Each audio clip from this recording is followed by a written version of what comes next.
Hello, welcome. We're continuing our discussion of distributive justice by looking at a piece by this philosopher right here, G.A. Cohen, also sometimes known as Jerry Cohen. And we're looking at his essay, Why Not Socialism? So, here's where we're going to go. We're going to look at a little vignette or a thought experiment, as it were, what Cohen calls the camping trip. And once we learn about what goes on at the camping trip, we'll see that two values are instantiated in it: equality and community. The idea is that when friends camp together, they share. They look out for one another, and even though everybody's not doing necessarily the same thing, it's all in the spirit of a collective enterprise of doing well together. Now, the further question that Cohen asks is, are the values that we instantiate on the camping trip values that we could scale up? Values that we could scale up all the way to all of society? Could we treat all of our countrymen, as it were, as fellow campers and look out for them in the same way that we do look out for our friends when we camp? So the last question is going to be an exploration of the feasibility of a socialist system that instantiates these values. So let's look at the camping trip. When we go camping, our common aim is that each of us have a good time. And we're going to do, as far as possible, the things that you like best. We're going to have pots and pans and oil and coffee and fishing rods and canoes and a soccer ball and decks of cards and so forth. And as it goes on camping trips, we avail ourselves to these facilities collectively. So even if they are privately owned things, so even if it's my friend Harry who brought the deck of cards, and even if it's my friend Sylvia who brought the cribbage score counter, me and my spouse can go play cribbage with their stuff, right? We can all avail ourselves to the facilities collectively, right? So somebody's going to fish, somebody else is going to prepare the food, another person is going to cook it, and there might be people who hate cooking but enjoy washing up. They get to do the washing up. There are plenty of differences between people, but our mutual understandings and the spirit of the enterprise of camping ensure that there are no inequalities to which anyone could mount a principled objection. You could imagine, so after we think of that camping trip, we could imagine a trip where everyone asserts her rights over the pieces of equipment and talents that she brings, where bargaining proceeds with respect to who is going to pay what to whom, to be allowed, for example, to use a knife to peel potatoes, and how much he is going to charge others for those now peeled potatoes, right? So we can imagine a situation of bargaining, where in order to, say, use the deck of cards, I might have to pay a rental fee on them. Cohen makes this point. When we consider the two ways of camping, we might think of the standard way of camping, of mutual sharing, versus what we might take as the market negotiated style of camping. He says that when we consider the market-style camping, because most people would hate that, right? It's better to camp in a way where we are voluntarily looking out for one another rather than trying to bargain the collective goods that we share. And the two principles that underlie the good trip, the way that most people camp, are notions of equality and community. So let's look into these notions. First of these two principles that Cohen is interested in is equality. And he's specifically interested not in equality of result, but equality of opportunity, right? Because the camping trip doesn't require everybody to spend the same amount of time fishing, and it doesn't even require everybody to have the exact same food on their plates, right? But we should all have the same opportunity to find work that we like while we're on the trip, and we should all have at least a chance at getting some of the good things, food-wise, let's say, as everybody else, right? And what Cohen notices here is that equality of opportunity has been philosophized and understood and implemented in various ways. So depending on how you might think about equality of opportunity, you might focus on removing different sorts of barriers to equality. So the first thing that Cohen points out is that we might have what he's calling bourgeois equality of opportunity. And he says here, what these sorts of egalitarians might be trying to do is they might be trying to remove socially constructed barriers on one's life chances, right? So sometimes we can think about a socially constructed barrier in terms of life chances as a legal requirement, right? So if you look into centuries past and practices of serfdom, they basically required a person to remain a serf for the rest of their life, where they wouldn't own land and they would be required to labor for the king. So we could think of that as a legal requirement to remain in the same place in society. But we could also think about, say, like a racial prejudice. That would also be a barrier that restricts your life chances, right? So we might think of like prejudice against racial minorities. There wouldn't be equality of opportunity because those racial prejudices are keeping minoritized groups from advancing in society, right? So that's the first kind of equality of opportunity. But Cohen notes that this isn't the kind of inequality that once we fix this, everything will be fine. He says that there might also be disadvantages that come from one's circumstances. So for instance, even if there are no legal requirements stopping you from advancing in society, and even if we've worked on things like prejudices, we might find that the bourgeois can still do really well in a situation where we're not focusing on disadvantages that come from one's circumstances. So we might think about the fact that some people are going to be born to parents with a lot of money, some people will be born to parents with very little money, right? And we might think that a person is going to have fewer opportunities in the sense that they won't be able to advance in the world of work and education if they don't have a good head start. So when we think about good education, Cohen talks about Head Start programs. These are the sort of inequalities that the left liberal approach is going to fight against. And they're going to say that in this way, when we compete for goods in society and in the market, the ultimate determining factor would be the amount of innate natural talent that a person has. That's actually going to make a difference in the end, right? If you have more innate natural talent, you will be able to solve more problems, serve more people, and you can use that ability to your advantage, right? So this sort of left liberal equality is an attempt at what we might say leveling the playing field, right? But Cohen says that we could go even a step further, right? Cohen says, in a way, it's an injustice that a person might be born with fewer innate talents than another person, right? We might say that you don't deserve to be born smart or tall or good looking or the opposite of any of those things, right? And Cohen says that in that way, your undeserved inborn traits,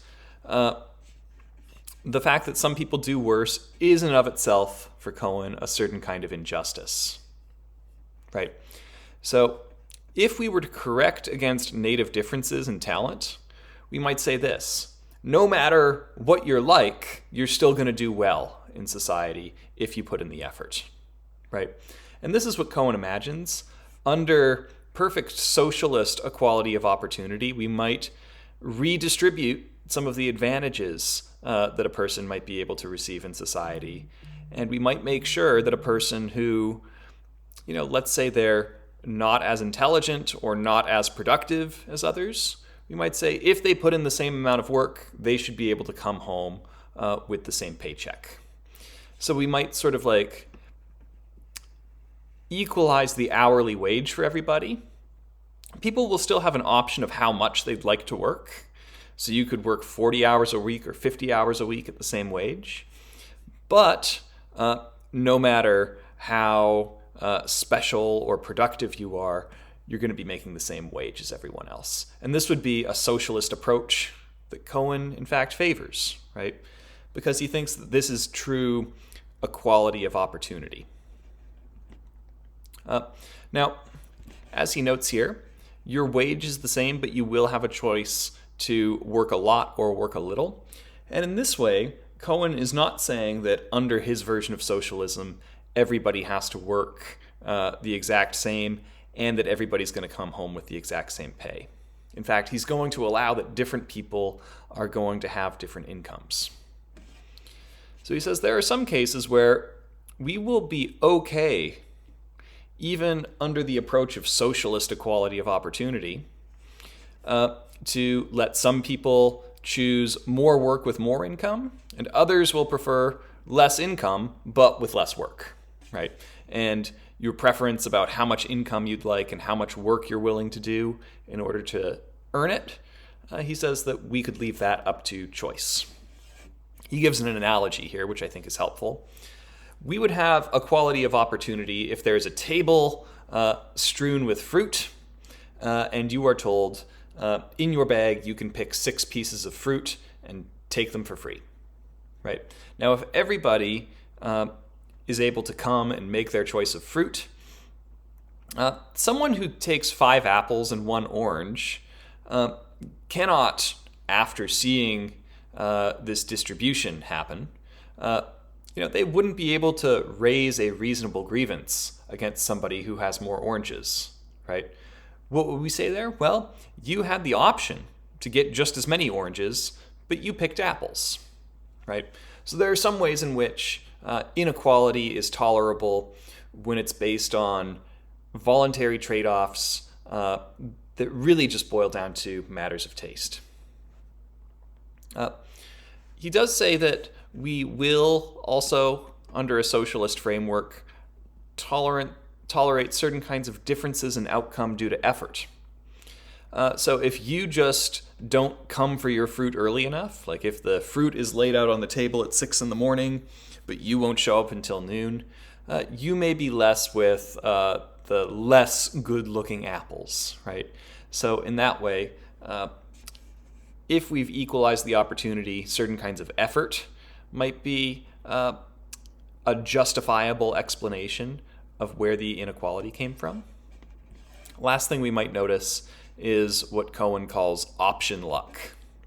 So let's say we are in a society of socialist equality, and I have $100 in my pocket, and you have $100 in your pocket, and we both have gambling problems, so we decide to flip a coin, both of us putting $50 on the line for it. Now, if I lose the bet, you will be left with $150, and I will be left with just $50, right? And in that case, Cohen says that this is what we might call option luck, right? It's a matter of luck that I lost the bet and you won. But because this inequality is traceable to voluntary choices, we would tolerate that inequality for Cohen, right? So in this way, he's saying that we should have equality, and what kind of equality are we talking about? We're talking about equality of opportunity, such that no matter who you are and no matter what you like, you will have an equal shot at earning resources if you put in the work. So that's the first sort of equality that Cohen is interested in, and it's the first principle that we see realized in the camping trip. Here's the second principle of how the camping trip functions, and it's the principle of community. So here's how Cohen puts it. For his purposes, he's going to say that the principle of community requires that people care about, and where necessary and possible, care for one another, and 2, care that they care about one another, right? So it's this relationship of looking out for one another in a way that is as mutual as possible. There might be some people who need care but can't give it. In those cases, they would be part of community as well. But when it's possible, we all care for one another in a reciprocal way. And Cohen says that this is an important principle that can scale up from the camping trip. So not only do we care for and look out for one another while camping, but in society, we can also think about ways in which citizens might care for one another. And we can also imagine the way in which we fail. So he says this, right? We cannot enjoy full community, you and I, if you make and keep, say, 10 times as much money as I do. Because a person making, only $20,000 a year compared to the person who makes $200,000 a year, in those cases, my life will then labor under challenges that you never face, challenges that you could help me cope with, but do not because you keep your money. So we might say that there is a rupture in community in situations where, the person making $20,000 a year, looks to the person making $200,000 a year and says, shouldn't you be paying your taxes to fund my health care? Well, the way that Cohen sees it, wildly divergent incomes produce widely different social vulnerabilities. And in those cases, those differences in vulnerability would destroy community. When those who could attenuate the vulnerability, say the need for health care, if the person making $200,000 a year is letting that person's lack of health care persist, we would say that would mean we're no longer living in community because we're not caring for one another in a reciprocal way. So what Cohen is looking for in a functioning society is what he calls communal reciprocity. So he says, this is the non-market principle according to which I serve you not because of what I can get in return, but because you need my service and you for the same reason serve me. So we look out for one another for their own sake, and we expect others to take our own well-being as their main motivator in looking out for us. Right? Cohen says that we do not see this when we look at how market interactions work. There is a certain amount of reciprocity within a capitalist market where people are trying to buy and sell things at their price, or sometimes they try to get a good deal, right? But the interactions, while they are mutually beneficial, Cohen is mindful of the way in which Adam Smith notes. There's the famous saying in Adam Smith that the bread baker doesn't bake bread out of benevolence, but out of a concern for his own well-being, which then thereby, as a side effect, does something good for all of society. Right? The way that Cohen sees it is that on this sort of market setup, the market is motivated by greed and fear, rather than this mutual desire to serve, right? In the market, what you're trying to do is try to buy things as low as you can, try to sell as high, and try to exploit the situation with the hand that you've been dealt as well as you can. And there's also fear that motivates our buying, selling, and working in capitalism because we worry that we will be made much worse off if we don't take the bargain in front of us. And that doesn't seem like a genuine, reciprocal, mutual relationship of caring to Cohen. And again, think back to the camping trip. We don't negotiate from greed and fear at the camping trip. And to the extent that somebody would try to, say, rent out a knife so that others could peel potatoes with it, that would be the sort of greedy approach that would be destructive to community for Cohen. So, a couple of objections to these possible camping trip principles. One, we might say, shouldn't we allow for more opportunity for unequal outcomes in our society? Shouldn't we make it such that some people could have more exclusive right to special goods on the camping trip? And shouldn't we maybe set up society such that some people could set things up so that they have a higher wage, so that through their efforts they could make a higher than average income? Well, Cohen replies, this camping trip does allow for personal choice and different outcomes. So it is true, for instance, that different people can choose different kinds of work, and there are even variable expectations on exactly what each person contributes. There isn't a requirement for somebody to, catch a very specific number of fish, or there isn't a requirement that there is one person that has to do all the washing up, right? And there might even be certain goods that are going to be enjoyed exclusively for some individuals. So there might be like some food items that only one person likes, and in that case, it's going to be only Bob who's enjoying relish on his hot dogs, right? But Cohen says that, look, in the camping trip, we are in this situation of mutual dependence. That's also true in society at large. But in a society where there is inequality, this relationship of mutual dependence can sometimes be masked in certain ways.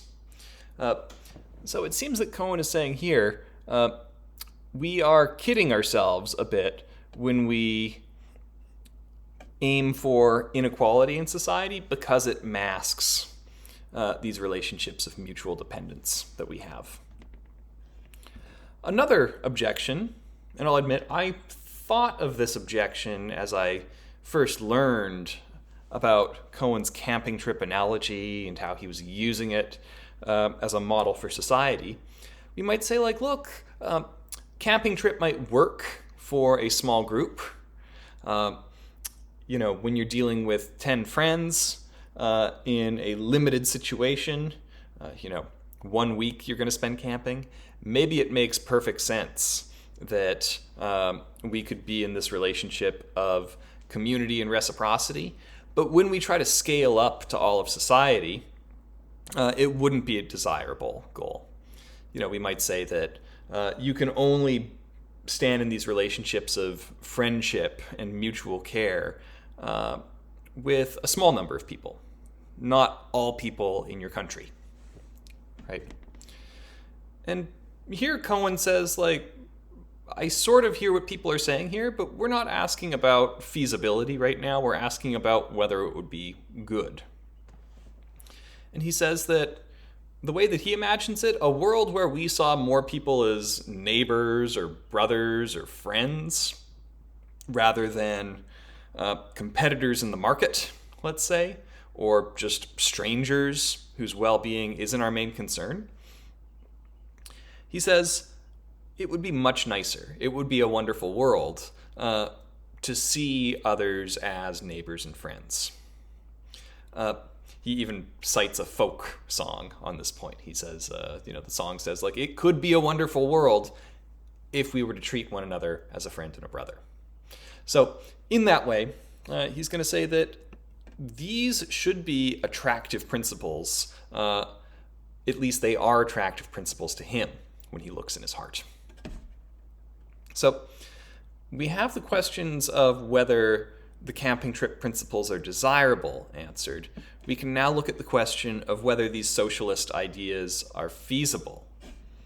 And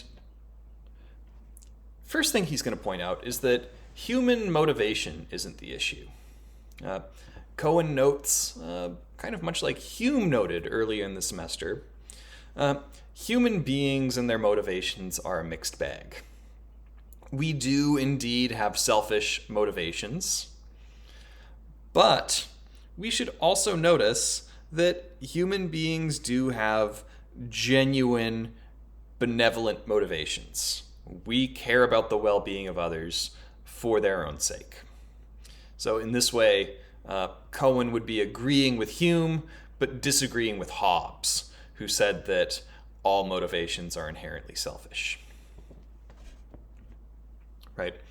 And as we noted before, what's interesting about the current capitalist system to Cohen is that we produce a certain result, which we might think of as an impressive result in various ways.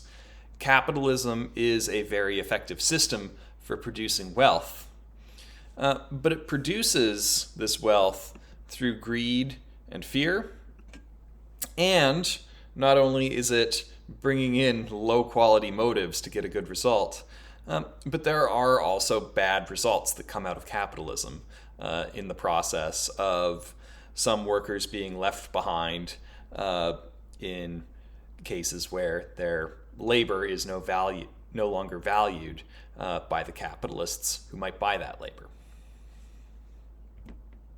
Right?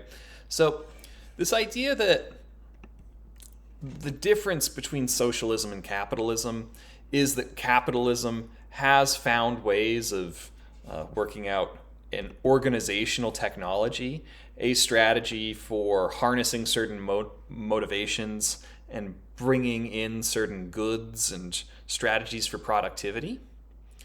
Well, capitalism has succeeded in being productive. Socialism has less so found successful strategies in that realm. Now, Cohen points out that some economists and political scientists have started to try to work out systems, trying to imagine how we might be able to realize these socialist ideals at a broader level. And this notion of what's called market capitalism that comes from Joseph Cairns has us imagine this. Imagine we have capitalists who own no capital. So it's somebody who manages a company or a factory, even though, in fact, the corporation that they're running is owned by all the people in the state, right? But each of the corporations is going to compete within the marketplace. And this idea of market competition will keep prices low, keep innovation moving ahead, and it will help to increase productivity and the quality of our products, as we would see in a capitalist system. But then we imagine, and this is how it's not just a marketplace, but market socialism, after the market does its work and profits are generated, a tax would be levied, right? And it would make sure that like a worker is making the same much as a manager, right?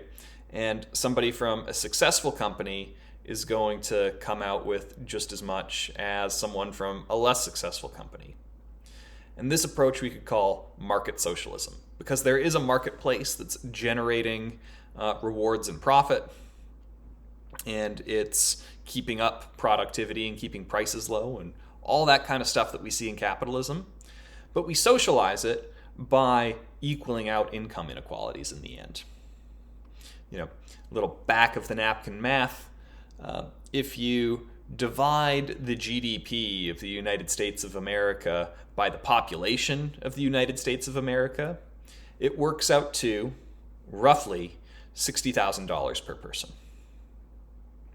So the thought would be, everybody goes and does their jobs, but when they're finished with their jobs, they might,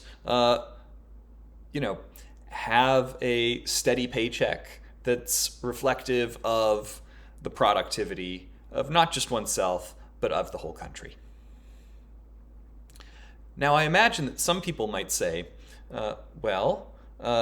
wouldn't people work a whole lot less if they knew their paycheck would be the same thing, no matter whether their company was successful or unsuccessful? That's possibly true, but we might also notice what we saw at the beginning of Cohen's essay, where he said that ultimately we should have a system where your income is reflective of the effort that you put in, and some people might rightly choose to put in less effort, less working hours, and accept less income. And in this way, we might imagine that Cohen would just accept the fact that maybe as a society, we would sort of settle on a level of work that we found acceptable for each person. And this would come with it a certain income. Of course, the income would be determinative of how much work we as a society decide to put in. Depends on how much goods we as a society end up wanting. Right? Now, what Cohen says is that while some thinkers have been very impressed with this idea of market socialism, that it might get some of the good things from capitalism and also get some of the good things from socialism, Cohen is a bit concerned because he says that a market in market socialism would still threaten the kind of equality that he's interested in, right? He's worried that under a market socialist system, even when we have these equalizations of tax revenues, we might have certain kinds of inequality still. And we might find situations where a person who continues to be a part of successful companies ends up having more opportunity to bargain for more resources, to maybe find a cushier or easier job, and to also find ways of using their advantage to put more money in their pocket. Right? So he says that if we have a system of winners and losers, which would emerge within a market system, that in and of itself would threaten equality. He also says that our value of community could be threatened, right? Because, as we remember, when we're thinking about mutual reciprocity, that's caring for one another for the sake of caring for one another. Whereas market exchanges are motivated primarily by greed and fear, according to Cohen. Right? So if we have market exchanges motivated by greed and fear, then we wouldn't have taken all the bad things about capitalism out of this system. So in this way, we might say that the market socialist approach still has problems with it, right? And he's going to say that we should be thinking about how we can organize our society in a way that's based on this sort of genuine reciprocity. And he says that we do actually see this in some parts of the working world in spite of capitalism. So he says that we see these ideals realized in fields like healthcare and education. So a healthcare worker isn't thinking about whether to serve a patient on the basis of whether that patient can make them money. And they don't pick which diseases to try to cure in terms of just what's going to make them the most money, but instead, many healthcare workers, we would also point out many educators, are going to try to do their job well, and they will work hard because they see the value in the work that they're doing. And Cohen says that's the sort of motivation and sort of institutional structure that we can think about finding ways of scaling that up into a larger picture of a cooperative society based on community and equality. So just a final thought. This is where Cohen ends the essay. He says that every market, even on a socialist attempt, is a system of predation.